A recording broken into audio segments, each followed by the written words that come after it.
దేవుడు ఒక మనిషిని ఎప్పుడు దర్శిస్తాడు?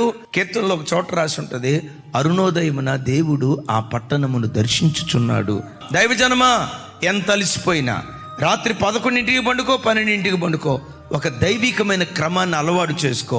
5 గంటల లోపు నీ పడకల మీద నుంచి లేచి ఆకాశ పక్షులు తమ కంఠ ధ్వని దేవునికి వినిపించుకుమునిపే, మనుషులెవరూ తమ కంఠ ధ్వని దేవునికి వినిపించుకుమునిపే, నమాజ్ శబ్దం ఇంకా వినిపించుకుమునిపే నీ ఇంటిలో నుండి నీ కంఠ ధ్వని ఆకాశమందలి దేవునికి వినిపించదువుగాక.